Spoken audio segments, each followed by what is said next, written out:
Et c'est vendredi et vous êtes avec la bande AJM de retour à l'arrobase, mais aussi avec Maxi Martinique et en simultané vidéo sur www.gtmag.fr. Elle et ils font le buzz chaque semaine dans le paysage audiovisuel de Martinique. Et je parle bien évidemment de nos chroniqueuses et de nos chroniqueurs qui sont bien là ce soir. Alors on va peut-être tous s'applaudir bien fort pour cette émission.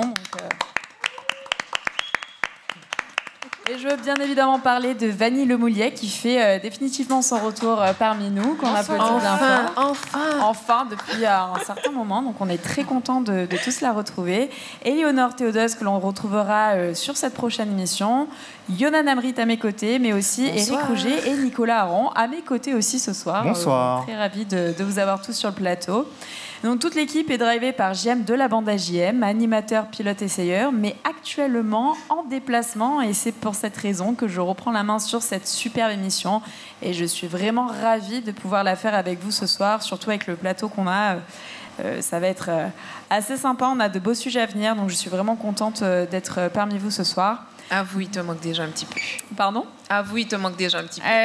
Oh, ça va. Ça me fait... ouais, non, en fait, je ne l'ai pas dit, mais je l'ai un petit peu mis à la porte. Bon, on va dire qu'il est en déplacement. Voilà, on va rester courtois sur le plateau. Non, mais surtout, je souhaite aussi remercier chaleureusement tous nos fidèles partenaires avec le Crédit Mutuel Antilles-Guyane, Speedy Martinique, l'Arrobase, le restaurant dîner-spectacle du Casino Batelière Plaza, avec son chef de cuisine Alain Trénois. Et surtout, merci également à Thierry de Crescenzo et toutes ses équipes de nous recevoir dans ce lieu magique avec chaque soir un dîner-spectacle que vous pouvez également retrouver en termes de programmation sur le site directement du Casino Batelière Plaza. Donc écoutez, ce soir, on va commencer par un petit peu présenter les futurs intervenants. Donc on va commencer par IR9 que l'on va bientôt présenter sur cette première partie. Donc c'est une... jeune étoile montante. On va rapidement venir à ce sujet. On accueillera ensuite avec Nicolas Aron, on accueillera Vélo Plus, donc il va nous parler de ce que c'est un petit peu et des projets de ce nouveau concept qui arrive en Martinique. Oui, et à nous peine allons... un an et demi. Dis-moi. À peine 1 an et demi, je disais. Exactement, et on a hâte de voir tout ça. Et on va surtout aussi finir cette émission avec Yonan Amrit, qui nous amène un petit peu de fraîcheur aussi, ou plutôt de gaming, si on peut parler de ça. Et ouais, attention, ça va dépoter. Alors, on a hâte de voir tout ça. Et bien évidemment, Vanille Lemouliet est toujours à nos côtés pour évidemment faire part à cette belle émission. Donc, on va maintenant... parler de IR9. Donc, IR9, bonsoir Andrea, bonsoir l'équipe. Bonsoir. Il est là. Ouais, bonsoir. Donc je suis vraiment ravie de pouvoir t'accueillir sur ce plateau. Alors c'est vrai que ces derniers temps, on entend pas mal parler de toi. Et oui, on va le présenter. C'est le jeune Isaac, de son prénom, et qui est né à Fort-de-France il y a 23 ans. Donc c'est un passionné de musique. Il a commencé à chanter très jeune dans la chorale de son école. Mais c'est surtout pendant la période du Covid qu'il a développé son don pour la musique, car, comme beaucoup de personnes, il n'a pas eu le choix que de se réinventer, parce que c'est vrai clair. Que c'était une période un petit peu compliquée. Et je vais te laisser justement nous expliquer comment tu enregistres tes premiers freestyles donc chez toi et partages des lives Instagram. Donc voilà, présente-toi et comment t'es venue surtout cette envie soudaine de percer et te lancer dans la musique. Alors, tout a commencé par le Covid. Le Covid-19, c'était une période assez difficile quand même. C'était compliqué. Et c'est des amis qui m'ont poussé à me lancer en vrai. Les amis ils m'ont dit, Isaac, lance-toi, tu as du talent, tu sais chanter et tout. J'ai dit, j'ai participé à des lives sur Instagram. Pendant le Covid-19, il y avait beaucoup de lives et tout. Genre, j'avais pas trop envie, mais mes amis ils m'ont aidé en fait. Ils m'ont vraiment poussé. Et j'ai pu faire des concours, participer à des concours sous les réseaux. J'ai été repéré par des artistes connus un peu sous les réseaux aussi, par des influenceurs aussi. Et puis à force, je commençais à avoir du monde qui venait sur ma page, qui s'abonnait, des producteurs. Et ça a décollé comme ça.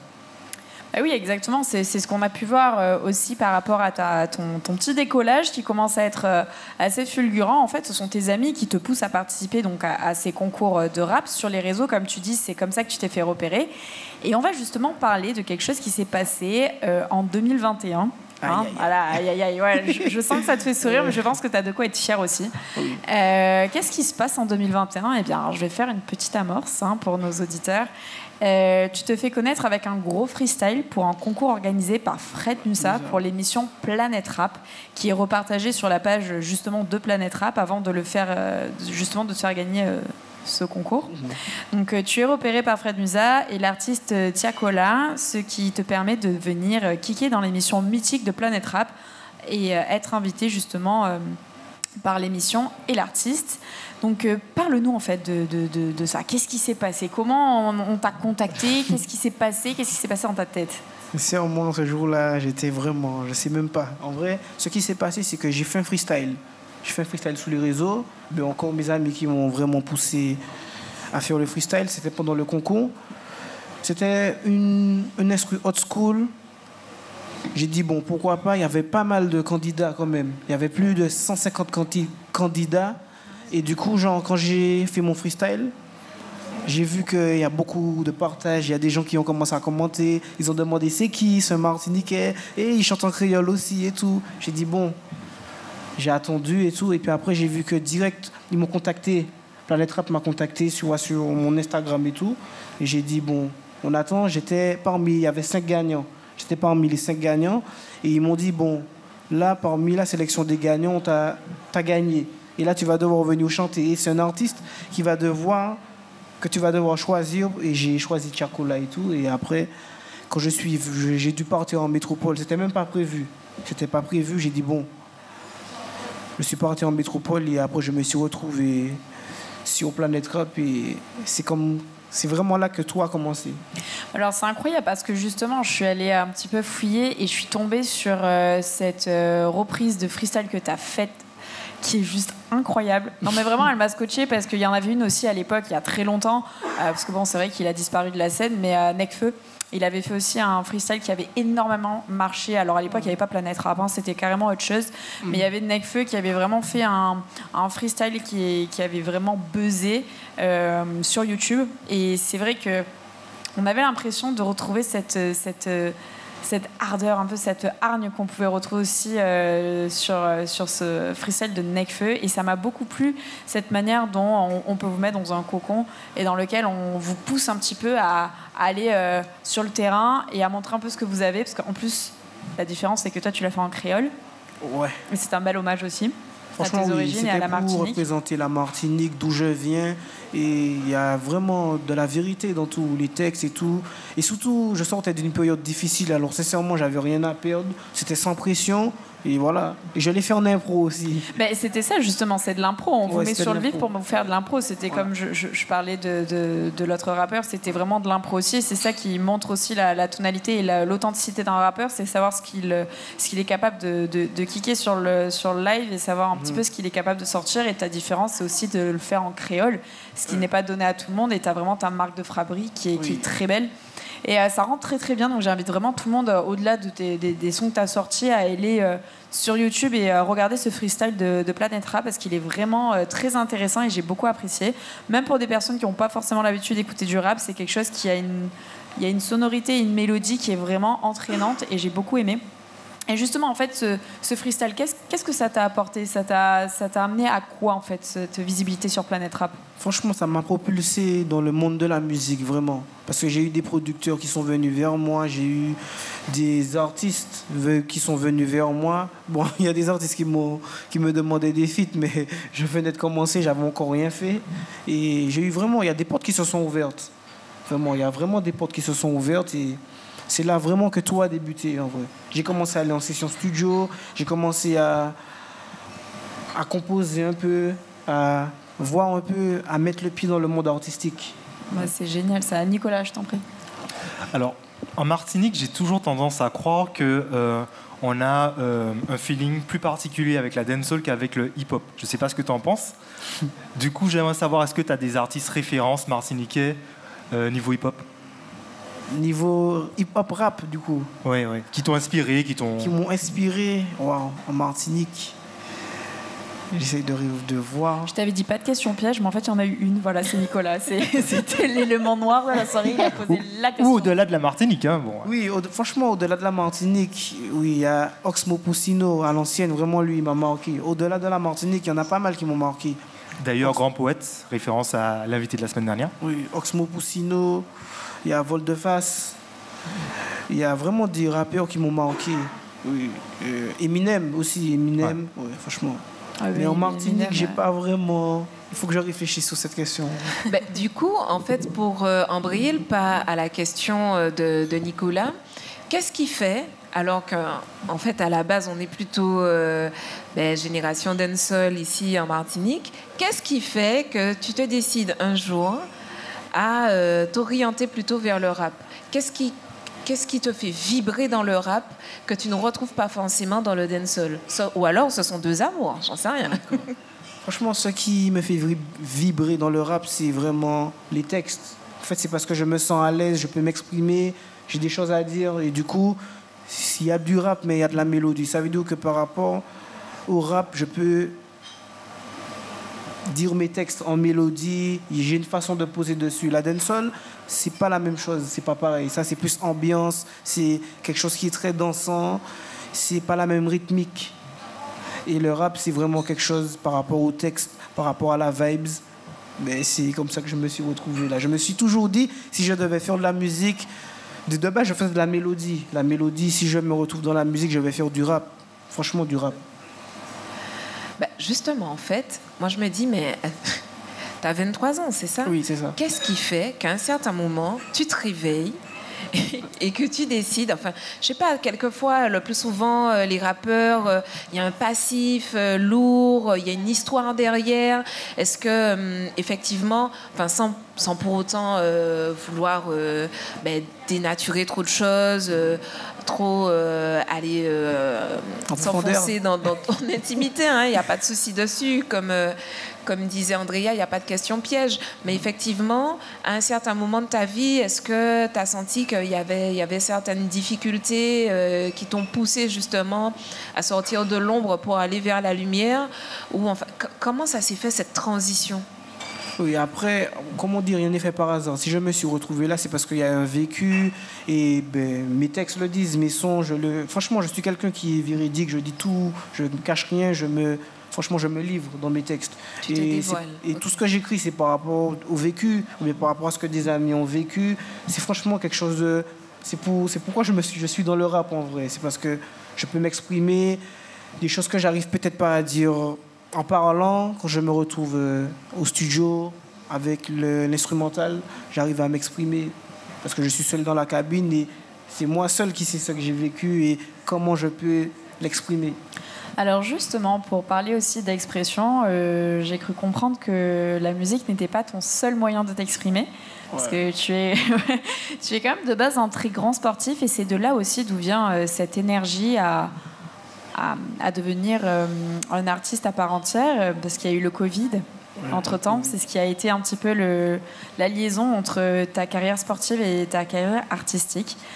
Donc justement, cette question est d'où te vient cette rage sportive et où en sont tes projets sportifs? Parce que de base, tu étais quand même prédestiné à une carrière plutôt sportive. Oui, c'est clair. Donc je te laisse nous expliquer.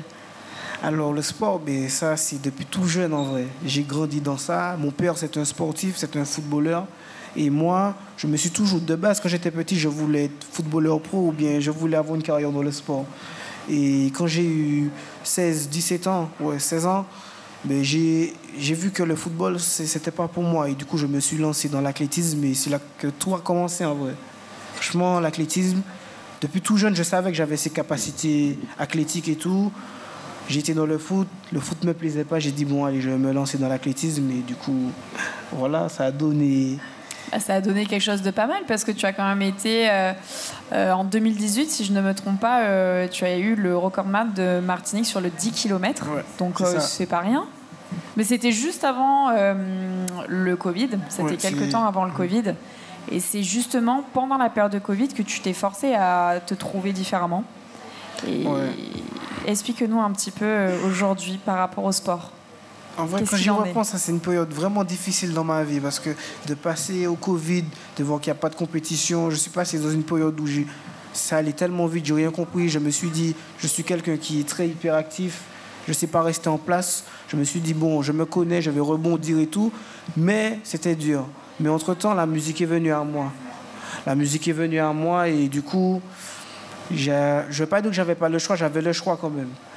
Mais du coup, ce qui fait que je n'ai pas totalement arrêté le sport. Je continue quand même un peu, mais je l'avais un peu délaissé. Mais au final, je me suis retrouvé dans la musique.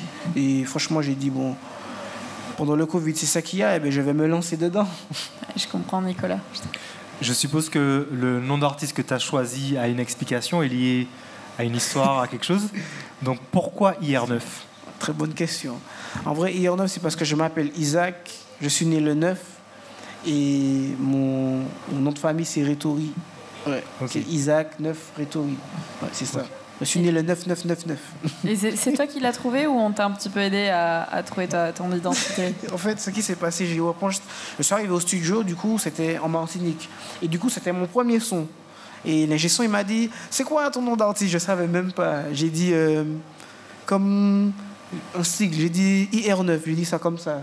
Et puis il a dit, ah ouais, lourd, ça sonne bien. Et puis dans ma tête, je me suis dit, et frérot, si tu savais, j'ai trouvé ça, j'ai dit ça comme ça, direct, sans réfléchir, en vrai. Ah oui, donc c'est vraiment du spontané, mais au final, ça te représente bien, parce que tu es très spontané aussi dans ta démarche. Oui, franchement. Et aujourd'hui, quelles sont les relations que tu gardes justement avec cette émission Planète Rap aujourd'hui?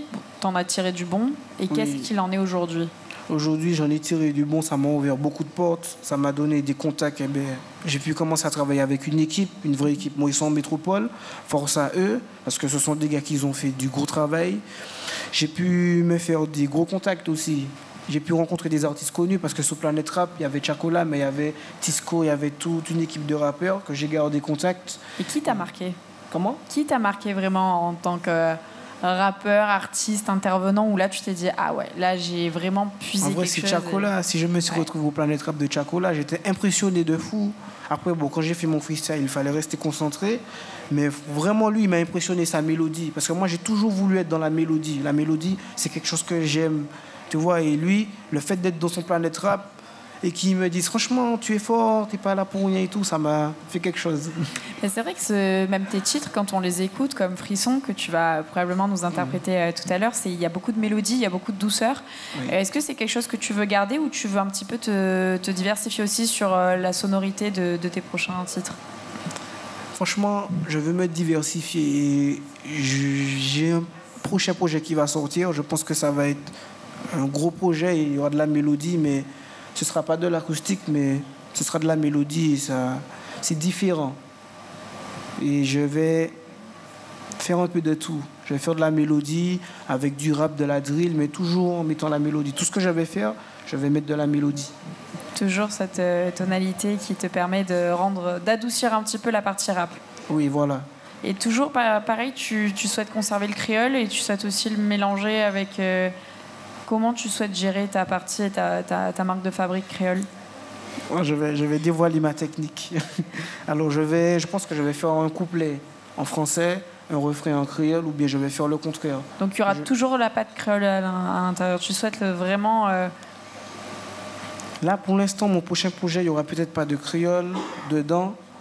Il n'y aura peut-être pas de créole dedans, mais pour mon prochain titre, mon deuxième single, il y aura vraiment... Je vais mélanger. Je vais sincèrement mélanger un peu de tout. Alors maintenant, je vais te poser une question, parce que tu sais qu'on est quand même dans une émission automoto. Quel est ton rapport à la voiture? Déjà, est-ce que tu as le permis? Oui, j'ai le permis. Bravo, j'ai une voiture. Alors, quel est ton rapport à la voiture? Comment tu vois? Je ne m'y connais pas, mais j'aime beaucoup les voitures. T'aimes beaucoup les voitures, t'aimes les grosses voitures, t'aimes les grosses cylindrées, ouais, c'est ça. Mais du coup, en termes de transition énergétique, voiture électrique, ça se passe comment? Alors, j'ai une automatique. Bon, je ne m'y connais pas, mais j'ai une automatique, puis une Audi A3. J'aime beaucoup les voitures qui ont un peu... des chevaux. Ouais, voilà. Et du coup, pour toi, la transition énergétique, alors quand je parle de transition énergétique, c'est dans sa globalité, ça peut être de l'hybride ou du 100% électrique. Est-ce que c'est quelque chose qui pourrait te plaire ou tu es assez réticent? Comment tu vois? Si, ça pourrait me plaire. Franchement, oui. Est-ce que tu as déjà testé? J'ai déjà roulé une hybride, oui. J'ai déjà roulé une voiture. Et ça t'a plu? Comment? Ça t'a plu? Oui, ça m'a vraiment plu. Oui, si. Parce que si tu aimes la réactivité, en tout cas l'électrique, c'est quelque chose qui le fournit très bien. Il y a de très beaux modèles, même en Martinique, dans différentes concessions, où on trouve vraiment de très très beaux modèles. Et c'est vrai qu'en Martinique, la voiture est quand même assez présente. Oui. Je me faisais la réflexion, j'ai pas souvenir d'avoir déjà vu un véhicule hybride dans un clip de rap. C'est toujours. C'est vrai que c'est plutôt de la grosse cylindrée, des gros chevaux, des gros pick-up, des gros SUV, ou alors de la belle racée. Ouais, des RS3. Ouais, l'Audi aussi. Ouais. Toi, comment se composent tes clips? Tu fais apparaître des voitures? Non, je n'ai jamais fait apparaître de voiture dans mes clips, mais c'est prévu. J'aurais voulu mettre une voiture. Bah écoute, dans tous les cas, tu auras l'occasion de continuer dans ta lancée, mais surtout, tu vas nous interpréter ton titre. Malheureusement, notre première partie touche à sa fin, et on a été ravis de te recevoir, et on est surtout ravis de pouvoir écouter ton titre et de pouvoir partager à nos auditeurs de Maxi également ton titre. Donc vraiment, merci à tous, et surtout merci à nos chroniqueuses et nos chroniqueurs. On se retrouve après un petit instant publicitaire.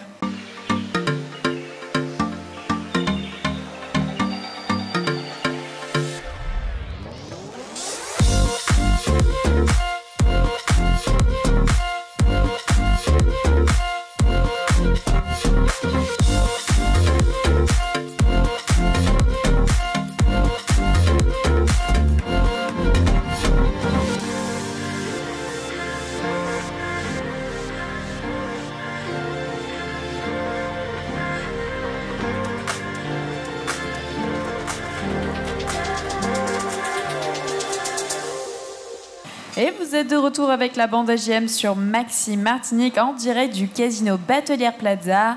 On retrouve JM et toute sa bande dans le grand talk show Automoto des Antilles. Alors merci d'applaudir bien fort nos chroniqueuses et nos chroniqueurs avec Éléonore Théodose, bientôt de retour. Vanille Lemoliec, aujourd'hui présente sur le plateau. Yonan Amrit à mes côtés, Éric Roger. Hello. Et Nicolas Aron également présent à mes côtés. Toujours là. Sauf que ce soir, il y a une petite particularité car JM est en déplacement, il n'est plus là. Je l'ai effacé, je l'ai mis à la porte en fait.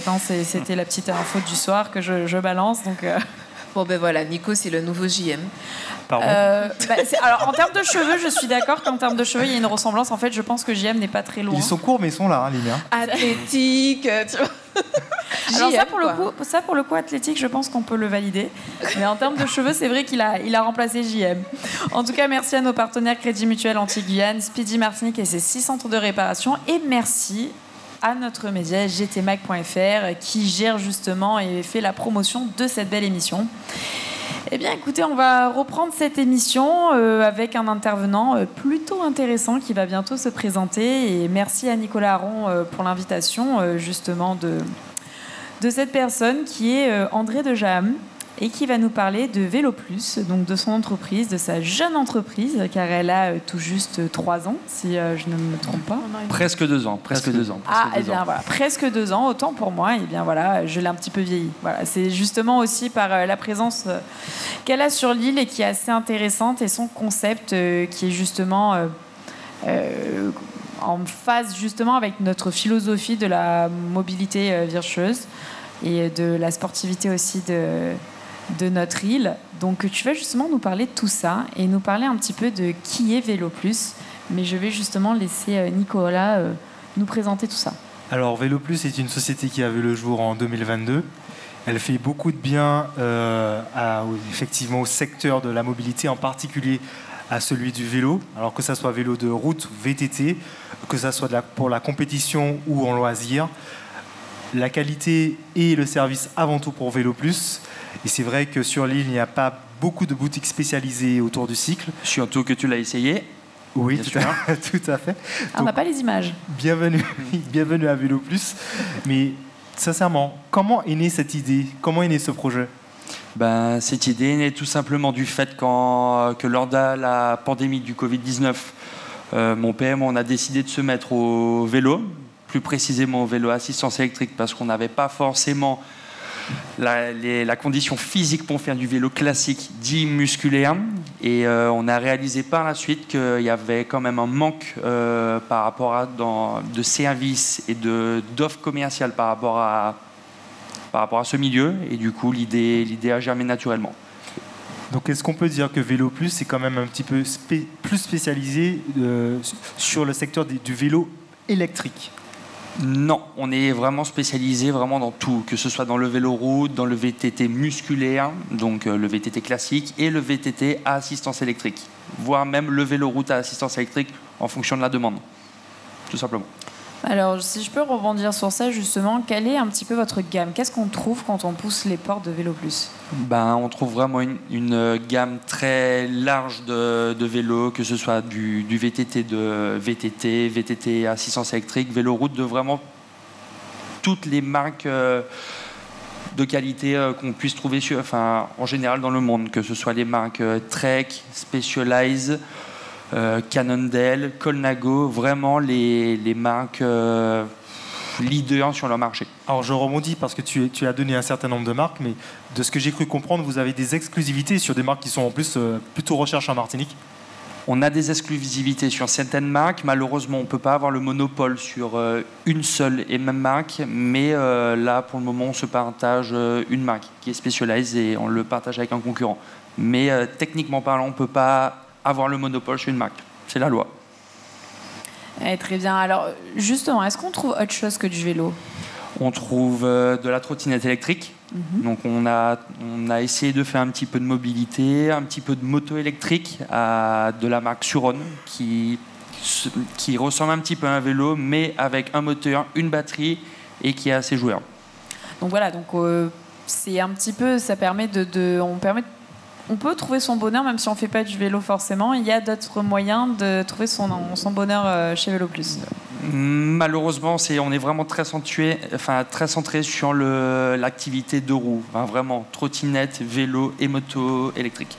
Alors, vous parlez de trottinette. J'ai une petite question, peut-être un peu piège. Dites-moi. Où est-ce qu'on peut faire de la trottinette en Martinique? Parce qu'au final, c'est vrai qu'en termes de...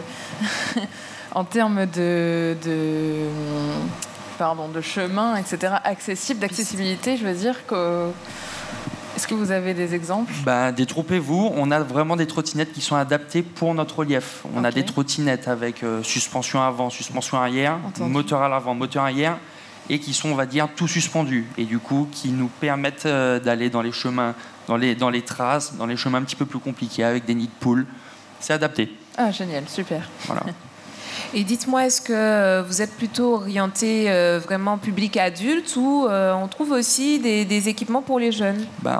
Vous pouvez trouver également des équipements pour les jeunes, mais on sera davantage centré sur vraiment la personne lambda qui veut se mettre au vélo et le sportif accompli. Très bien.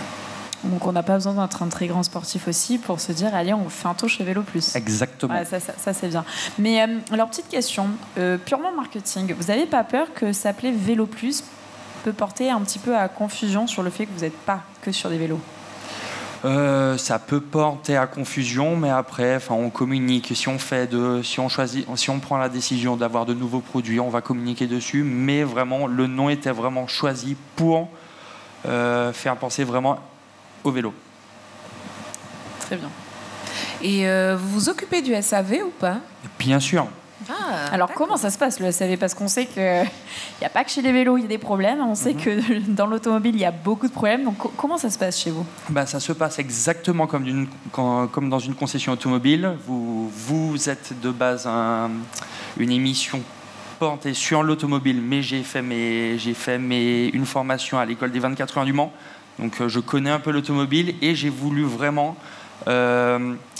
faire une concession de vélo avec vraiment le même état d'esprit qu'une concession automobile, avec un showroom qui soit de qualité, qui puisse vraiment accueillir les clients pour qu'ils se sentent bien vraiment dans leur processus de décision et d'achat. Et dans tous les cas, on a beau proposer vraiment le meilleur produit qui soit, il faut savoir l'entretenir. Exactement comme pour Porsche, Audi, Mercedes. Et c'est pour ça que j'ai pris la décision, avant même de choisir toutes mes marques, d'embaucher vraiment deux techniciens vraiment compétent et vraiment extrêmement bien qualifié pour réparer. Alors je peux en témoigner, moi-même étant pratiquant de vélo, j'avoue que quand on rentre dans la boutique, c'est nickel chrome et ça donne envie, alors soit d'acheter, soit d'y laisser son vélo pour l'entretien, etc.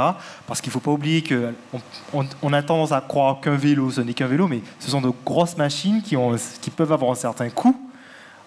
Ça peut monter jusqu'à une dizaine de milliers d'euros, on veut dire ça. L'entretien aussi. Oui, exactement. Donc le fait de laisser son vélo, son bijou, son chéri, voilà, parce que les gens tiennent à leur vélo dans un cadre nickel comme celui de Vélo Plus, voilà, ça inspire confiance. Je suis parfaitement d'accord avec toi. On veut vraiment que quand un client dépense 7 000, 8 000, 9 000 euros, c'est exactement comme s'il achetait une voiture à 60 000 euros. Il faut vraiment que le service suive pour que ce client-là devienne un bon prescripteur et qu'il nous recommande. Alors justement, comment ça se passe? Vous avez des mécaniciens, vous avez des personnes qui sont spécialisées dans ce SAV, dans ces réparations Comment ça se passe? J'ai vraiment embauché 2 personnes qui sont Jean-Christophe Mergiry et Fabrice Le Barbet, qui sont vraiment des références dans le milieu du cycle en Martinique, et également Fabrice qui a été mécanicien chez Toyota, spécialiste hybride, donc pour les vélos assistance électrique. Je peux vous dire que ça aide énormément.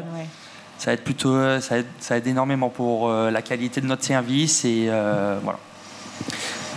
J'aimerais savoir, sachant que la Martinique est une terre de grands sportifs, malgré tout, est-ce qu'il y a plus de demandes au niveau des vélos électriques ou des vélos traditionnels? Non, pour le moment, c'est vraiment ces vélos traditionnels.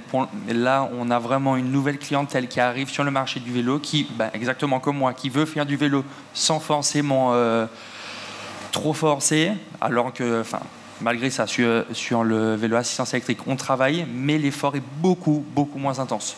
Et est-ce qu'on peut faire un lien entre la classe d'âge et le type de vélo qu'on achète? Est-ce que les personnes peut-être plus âgées vont se diriger plus facilement vers un vélo électrique et au contraire les plus jeunes sur un vélo traditionnel?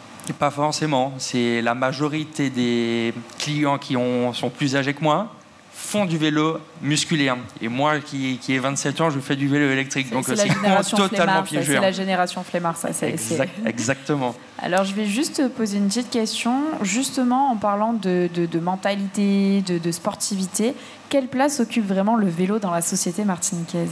On peut vraiment dire qu'on est vraiment une terre de vélo. Quand on voit toutes les compétitions actuellement qui se passent en Martinique, le Tour en cycliste, le Critérium des quartiers, la Randocane avec Jean-Yves Gagny que vous avez rencontré la semaine dernière de mémoire. Voilà, donc on est vraiment sur une terre de cyclisme avec toutes les compétitions et c'est vraiment dans le cœur des Martiniquais. Mais justement, moi j'aimerais savoir, est-ce que vous pouvez nous donner un petit peu votre recette secrète? Voilà. C'est vrai qu'il y a plusieurs enseignes, il y a d'autres enseignes sur le territoire. Comment vous faites pour vous démarquer de vos concurrents? Est-ce que c'est par rapport à votre large variété de marques ou au contraire, c'est parce que vous vous spécialisez dans un équipement particulier? J'avoue que j'aimerais bien en savoir plus. Je ne suis pas du tout du domaine du cycle. J'ai hâte de pousser les portes de Vélo Plus. Voilà. Pour répondre à votre question, ce qui nous permet de nous démarquer, c'est vraiment le prix, parce qu'on essaie vraiment d'appliquer aujourd'hui le prix France, ce qui est très compliqué à l'heure actuelle, en sachant qu'on achète exactement au même prix que les magasins qui se trouvent en métropole. Et en plus de ça, on a les frais d'approche, d'où l'octroi de mer à intégrer dans notre prix de vente. C'est pour ça qu'il faut bien acheter et il faut gérer notre logistique pour essayer d'appliquer ce prix France et devenir compétitif. Ah pardon, excuse-moi. Justement, je vais rebondir sur ça parce que c'est très intéressant. Comment ça se passe en termes de logistique et d'approvisionnement? Est-ce que c'est sur commande? Est-ce que c'est uniquement sur stock? Les deux. Idéalement, c'est vendre le stock qu'on a actuellement en magasin, mais on ne veut vraiment pas bloquer le client en disant voilà ce que j'ai à vendre. Ce qui se passe régulièrement en Martinique.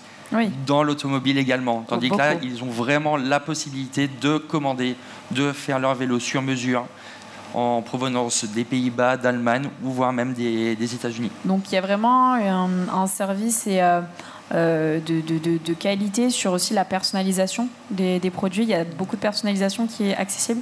On a cette demande-là, on a la possibilité de le faire sur une certaine catégorie de produits, d'où les vélos contre-la-montre qu'on voit sur le Tour de la Martinique. Mais après, là, l'offre va va s'élargir. Mais pour le moment, on a la possibilité de le faire. Alors justement, tu as parlé du Tour de la Martinique. Alors, est-ce que Vélo Plus travaille avec des clubs ? On travaille avec des clubs, donc ça fait 1 an et demi qu'on travaille avec eux. On a travaillé avec le Manina Biker, avec la JC 231 et avec le club cycliste vauclinois. Alors, sans peut-être trop rentrer dans les détails, puisque bon, ce sont des contrats, tout ça, mais globalement, comment ça se passe ? Est-ce que vous leur mettez des vélos à disposition ? Est-ce que vous vous chargez du SAV ? Est-ce que vous leur faites des tarifs, sans trop rentrer dans le détail ? Faut vraiment aller au cas par cas. Tout dépend de la conjoncture économique, ce qu'on peut proposer au club par rapport à la capacité financière de Vélo Plus. Si on peut prêter un vélo, on le prête. Et après, si on ne peut pas vraiment, on essaie de vraiment proposer un produit défiant toute concurrence, au meilleur prix possible. Un détail qui me paraît important, c'est que quand on rentre à Vélo Plus, le SAV est visible. Alors, est-ce que c'était une volonté de Vélo Plus, justement, que le client puisse s'apercevoir de ce qui est fait sur le produit, sur son vélo ? C'est une volonté, c'est vraiment voulu de notre part. On veut pas que... Vélo Plus ne veut pas que le SAV soit coupé du showroom. Le client qui dépose son vélo en réparation pour une révision a la possibilité de voir comment les techniciens travaillent dessus. Voilà, donc vraiment, c'est une transparence totale. Alors justement, en parlant de révision, ça se révise tous les combien un vélo classique ? Idéalement, tous les 6 mois. Il faut contrôler la pression des pneus, voir si les chambres à air sont toujours de bonne qualité, gérer tous les serrages pour pas qu'une roue parte sur nous dans la descente de carré 1 et avoir un accident. Donc c'est assez important. Génial. On va éviter de faire des dramas. Voilà. Mais, et pour un vélo électrique ? Et pour un vélo électrique, c'est exactement pareil. La seule chose qu'on devra faire, c'est lors de la révision, faire un contrôle de la batterie et du moteur. Exactement comme pour une Toyota. Et quelle est aujourd'hui votre part de marché sur l'électrique et le classique ? L'électrique va représenter entre 10 et 15% de notre chiffre d'affaires, de notre volume de vente. Donc c'est encore junior, on va dire. C'est encore junior parce que ce n'est vraiment pas c'est pas le même prix. C'est pas le même prix. Du coup, tout de suite, on va pas faire le même volume. Puis il y a aussi les sportifs un petit peu qui aiment se faire mal, on va dire. Voilà. Exactement. En général, le Martiniquais préfère souffrir avec un bon vieux vélo musculaire. C'est sportif dans l'âme.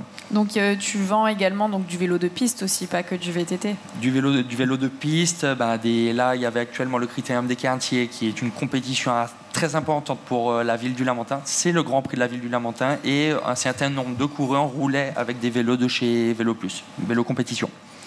Et alors justement, quelles sont les actualités en cours ? En cours, là, ce qui va se passer là dans 10 jours, il y aura le Trophée de la Caraïbe. Une semaine après, il y aura le Grand Prix de la ville du Vauclin et ainsi de suite. Il y aura toutes les 2 semaines à peu près, il y aura des compétitions. Et comment ça se passe ? Vous êtes partenaire dans ce cas-là ? Vous vous fournissez ? Quelle est votre action là, pour le Grand Prix de la ville du Vauclin, donc on sera partenaire. Donc vu que je suis partenaire avec le club, on va participer. Il y aura une aide financière sur le Grand Prix de la ville du Vauclin et également pour la Randocan. On sera partenaire en offrant en vélo. Alors justement, parle-nous brièvement de cette Randocan. Comment ça se passe un petit peu ? Randocan, si tu me permets, qui a déjà eu lieu, la Randocan. Elle a eu lieu la semaine dernière. Oui, mais justement, comment ça se passe, la Randocan ? La Randocan, donc c'est vraiment une réunion. Donc c'est vraiment comment on peut appeler ça ? Excusez-moi. C'est vraiment une randonnée qui réunit tous les passionnés, les aficionados, les amateurs de VTT sur un même endroit pour 27 km de Puy-en-Bonheur. De Puy-en-Souffrance. Et depuis en souffrance également. Mais moi, je suis en assistance électrique, donc ce sera un peu plus simple. Bon, super. On est vraiment ravis de t'avoir reçu et de nous avoir fait découvrir justement cet univers-là, qui est déjà quand même bien connu du réseau martiniquais, parce que le vélo, on le voit, souvent ça bouge quand même nos routes. Le dimanche, quand on va aller dans le sud, on est ravis, mais c'est très sympa. On est aussi ravis de voir qu'il y a toujours une activité sportive qui est comme les yoles, c'est quelque chose qui est très prenant et ça fait plaisir à voir cette ferveur. En tout cas, je te remercie et on te remercie, André de GM, pour justement cette intervention. Et bravo pour ton projet et on te souhaite beaucoup d'avenir dans tous tes projets. Merci à vous tous, c'était un plaisir également. Eh bien, écoutez, on va vous laisser pour une petite page publicitaire pour se retrouver par la suite avec Yonan Amrit qui va nous présenter un projet un petit peu différent, même bien différent, sur la partie gaming. Et oui, ce coup-ci, on va plonger dans l'animé. Eh bien, écoutez, super, et je vous dis à de suite après un petit instant publicitaire. Merci.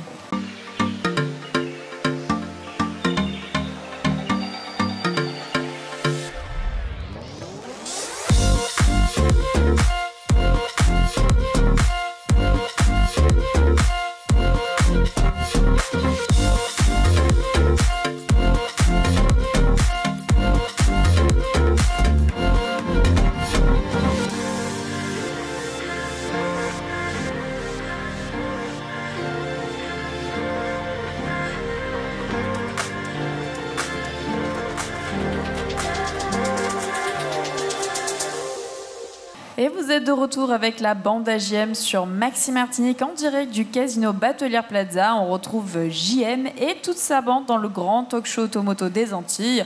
Alors ce soir, on a un petit peu mis de côté JM, mais ses chroniqueuses et ses chroniqueurs sont toujours là.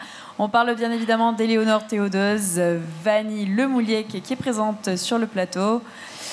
Yonan Amrit également qui va nous présenter quelqu'un de très intéressant, Éric Rouget et Nicolas Aron sur ma droite bien évidemment. Voilà, toujours là, il fait signe au cas où on l'oublie.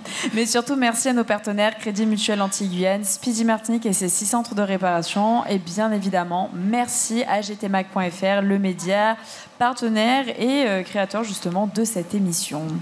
Alors maintenant, je vais vous parler d'une personne assez intéressante qui s'appelle Fulvio Jules Vécourt et qui va être présentée par Yonan Amrit. Alors voilà, trêve de suspense, aussi intrépide que Rayman. Mon invité s'est usé de stratégies pour venir renforcer l'attractivité du territoire. Bon, il est peut-être pas encore aussi populaire que Super Mario, mais j'ai envie de vous dire, et encore. Cependant, il gagne à être connu, tant il travaille d'arrache-pied à vulgariser son cœur de métier auprès des jeunes et pas que. J'adore. J'adore ta présentation. J'ai toujours l'impression que c'est poétique, que je rentre dans un Disney.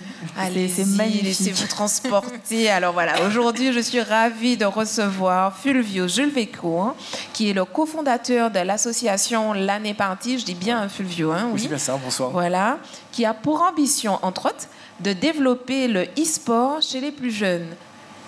Bonsoir Fulvio. Bonsoir Yana. Bonsoir. Bon, alors Fulvio, merci d'avoir bien sûr répondu à notre invitation, mais là, j'en peux plus. D'accord. On va arrêter. J'ai une question qui me brûle la langue. Je ne sais pas pour les autres, mais que signifie le nom de la structure ? L'Année Partie. Oui, je pense qu'on s'est tous posé la question. En fait, ce que nous on propose, c'est d'abord du réseau local. C'est-à-dire qu'en fait, on permet aux gens de se rencontrer physiquement. Et donc, le mot LAN, en fait, renvoie justement à ces réunions-là en réseau local. Et donc, les LAN parties étaient donc des rencontres en fait en réseau local. Et le jeu vidéo s'est développé beaucoup dans les années 90 et 2000 autour du réseau local. Avec l'arrivée du jeu online, c'était devenu un petit peu has-been. C'est-à-dire que la plupart des joueurs, en fait, le joueur lambda joue en online, mais en fait n'a pas l'occasion de rencontrer en fait justement en physique, en présentiel, les autres joueurs. Et nous, en fait, notre dada, c'est justement en fait de créer des événements où les gens peuvent se rencontrer. Et donc, on a fait un jeu de mots vraiment un petit peu à la dada, un petit peu prendre les choses à contre-pied. Donc le LAN est parti comme massacre au bord de mer. On a fait un jeu parce qu'on voulait un nom qui soit vraiment antillais, qui soit dans la culture antillaise. Donc c'est devenu LAN est parti. D'accord. Bon ben voilà, on se sent mieux. Bon ben c'est bon, on peut continuer. C'est bon, tu peux rester, on a compris. C'est bon, je respire. Bon. Du coup, on va rentrer dans le vif du sujet. Bon ben écoute Fulvio, j'aimerais savoir d'où est venue un jour l'idée de cultiver le e-sport chez les plus jeunes. En fait, je suis un laneur depuis que j'ai acheté mon premier ordinateur. Bon, ça date, hein, on est dans les années 98. Dès que j'ai en fait mon premier ordinateur, j'ai une panne à l'époque, c'était 98, les écrans bleus, etc. tout le reste. Et en fait, notre trésorier, qui est le cofondateur, en fait, il m'aide et il m'initie en fait à réparer les ordinateurs. Et il va être aussi celui qui va m'initier au réseau local. Donc, on va commencer à jouer ensemble. Et je vais vite me rendre compte que jouer contre l'ordinateur et jouer contre un être humain, c'est différent. Et en fait, depuis 98, on a toujours joué ensemble. On a toujours créé des événements en réseau local. Et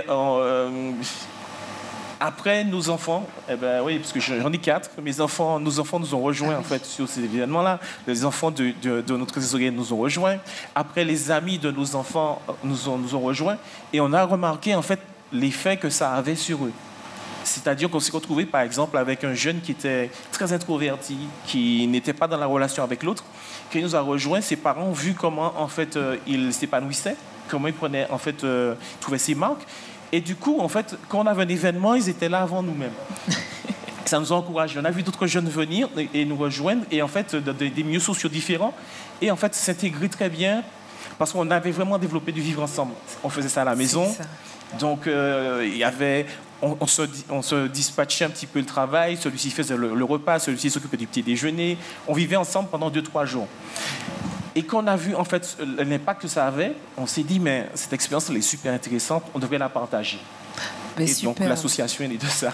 D'accord, superbe. En fait, on sort un petit peu de cette image du professionnel ou en tout cas de l'amateur tech qui est coincé derrière son écran, dans la pénombre. Non, là on est vraiment sur du vivre ensemble, sur du partage et ça c'est excellent. En fait, juste savoir également comment vous organisez les sessions concrètement quand on parle de e-sport avec ces jeunes. Alors, donc, quand on a créé l'association, comme on voulait justement se donner les moyens de pouvoir rencontrer les gens et leur donner la possibilité en fait, de se rencontrer dans des conditions d'e-sport. Parce que ce qu'il faut savoir, c'est que le réseau local aujourd'hui est plutôt réservé pour la compétition. Donc, en fait, on a fait de l'auto-investissement. On a investi et on a un parc de 10 machines, de 10 PC gamers sur lequel on reçoit en fait, notre public. Donc l'idée c'était que même quelqu'un qui n'a pas l'occasion en fait, de jouer comme ça ou qui n'a pas l'équipement puisse en fait nous rejoindre sur un événement et en profiter. Donc en fait c'est vraiment accessible à tous. L'idée c'est ça. L'idée c'est vraiment ça, c'est de pouvoir accueillir n'importe qui. Démocratiser. Que vous avez par exemple, je sais pas moi, ou même un de nos membres, il a un cousin, une cousine qui est présente là. Il peut venir en fait nous rejoindre parce qu'en fait on propose d'accueillir en fait les jeunes avec sur un équipement. Ils n'ont besoin de rien. Par contre, on leur permet, par contre, s'ils veulent, de nous rejoindre avec leur propre équipement. C'est un petit peu la philosophie de la LAN, c'est qu'on peut nous rejoindre avec notre équipement. D'accord, donc on est vraiment sur de l'intergénérationnel. Oui, oui. Moi, j'ai 54 ans. Les plus jeunes qu'on reçoit, en général, peuvent avoir 11 ans. Donc, il y a un panel très, très large.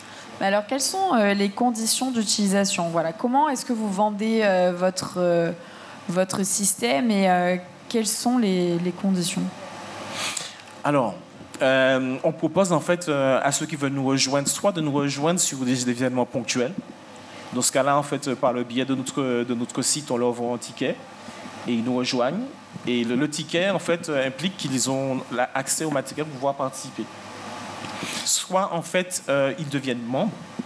Et à ce moment-là, en fait, ils ont un abonnement annuel. Et là, en fait, ils ont accès à la plupart des événements en fait, qu'on va proposer au cours de l'année. Donc il y a plusieurs sortes de packs pour adhérer. Donc il y a plusieurs. Comment ça se passe? Il y a plusieurs solutions. Il y a en fait une version Gold qui donne vraiment accès à tous nos événements parce que en fait on a une activité un peu variée. Parce que c'est vrai qu'on crée d'abord des événements compétitifs de jeux vidéo. On crée en fait des événements LAN, c'est-à-dire là c'est vraiment juste pour le plaisir, le loisir, le fait de se rencontrer, d'échanger, etc. Et tout le reste. Et on crée aussi en fait, on propose aussi en fait des événements autour de la culture du jeu vidéo. Parce qu'en fait, pour nous, on considère que le jeu vidéo aujourd'hui est un phénomène culturel. Parce qu'il n'y a pas une famille qui n'est pas concernée. Il n'y a pas un foyer qui n'est pas concerné. Il n'y a pas une famille dans laquelle on ne joue pas. Même en fait, la maman qui n'est pas intéressée, des fois, quand elle se retrouve en fait chez le coiffeur en attendant son tour, ou bien en fait chez le médecin, elle peut sortir en fait son smartphone et jouer en fait. Nicolas, je t'en prie. Oui, non, en fait, c'est la question que j'allais poser. Est-ce que le jeu vidéo, c'est uniquement le support PC? Mais tu viens d'y répondre. Alors, nous, on est d'abord des spécialistes du PC. Alors, pour plein de raisons, c'est parce que il y a une culture autour du PC. C'est-à-dire que c'est un objet de productivité. Donc, en fait, on peut jouer, mais c'est aussi un objet de productivité. Et c'est important pour nous au niveau des parents. C'est-à-dire, en fait, parce que ça permet de faire de la transition. Les savoir-faire qu'on développe, en fait, en manipulant le PC, peuvent être des savoir-faire pratiques au quotidien. Donc, c'est déjà ça. Maintenant, en fait, on est en train d'ouvrir en fait, au public Switch parce qu'il y avait une demande. Les jeunes nous demandaient, en fait. Donc, on a ouvert, en fait, on est en train d'ouvrir. On expérimente, là. D'ailleurs, bientôt, le 4 avril, on aura en fait, un nouveau tournoi en fait, sur Switch. Et c'est relativement dynamique. Le dernier qu'on a fait, on avait 35 joueurs.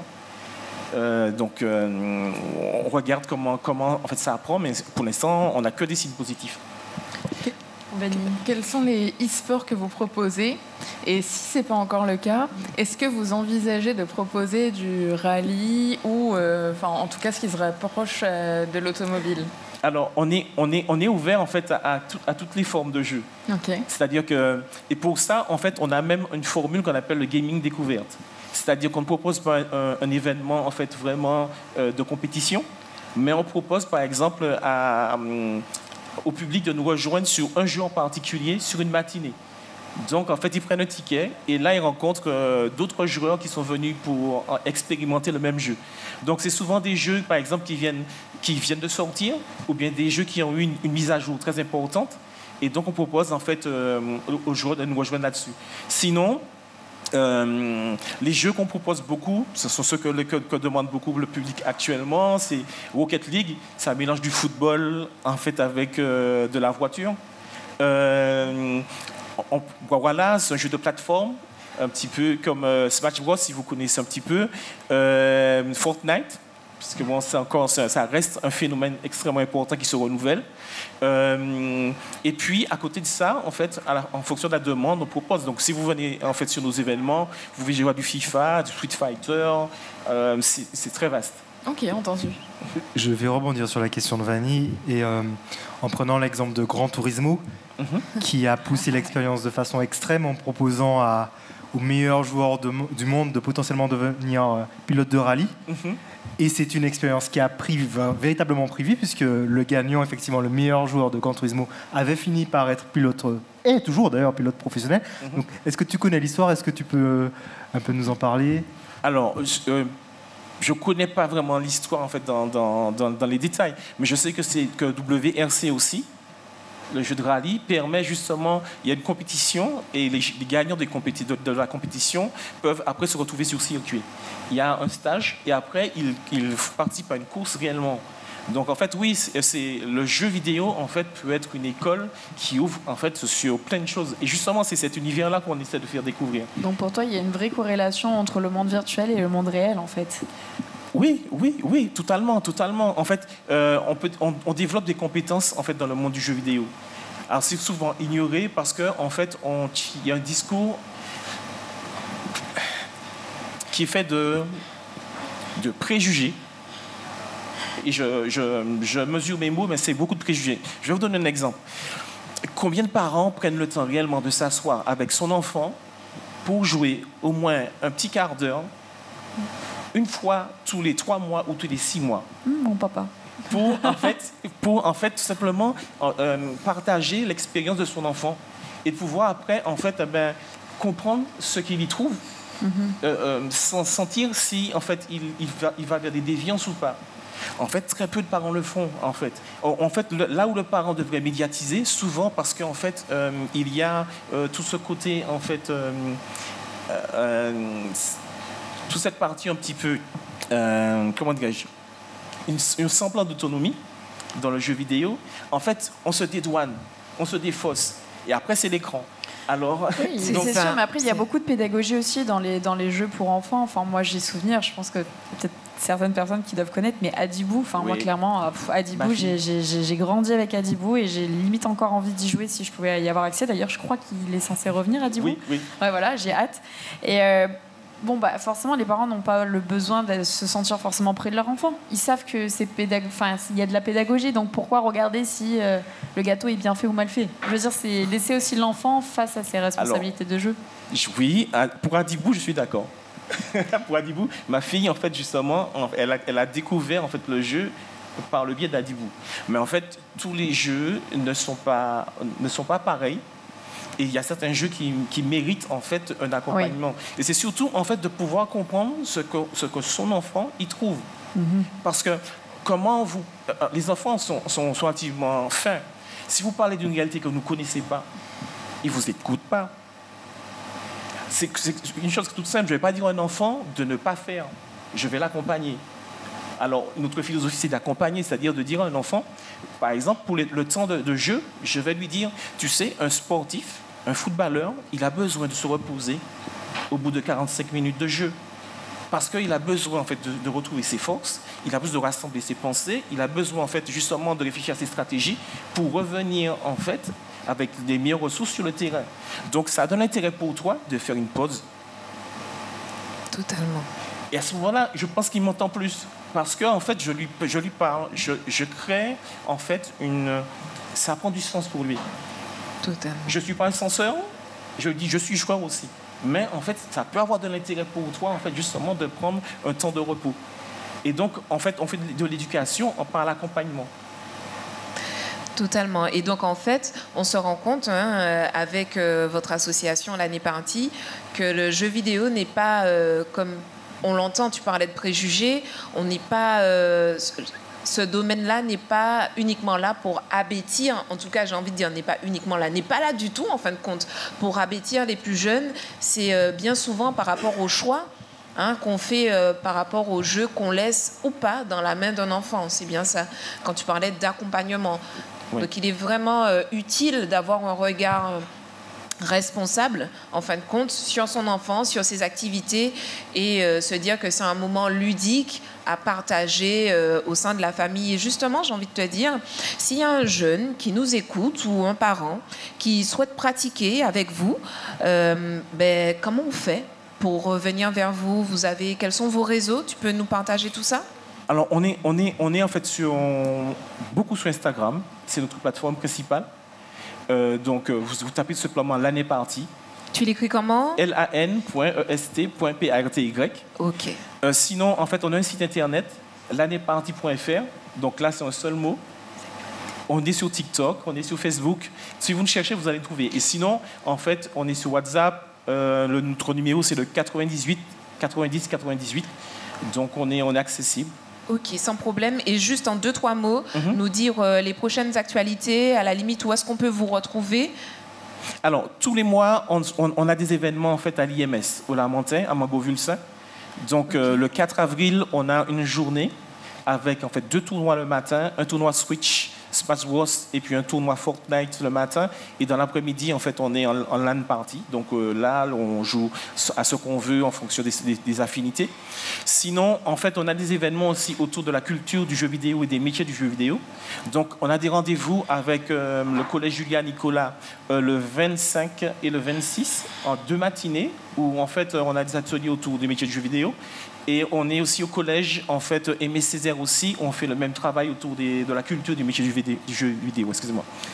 Eh bien, écoute, Fulvio, on te remercie. C'était vraiment très intéressant de découvrir ton univers. Mais malheureusement, l'émission touche à sa fin. Donc, il va falloir eh bien, que tu nous reparles de tout ça sur un de tes événements quand on viendra te voir. D'accord. Donc, en tout cas, merci pour toutes ces informations. Et écoutez, vous étiez avec la bande AJM qui était de retour à l'arrobase, mais aussi avec Maxi Martinique en simultané vidéo.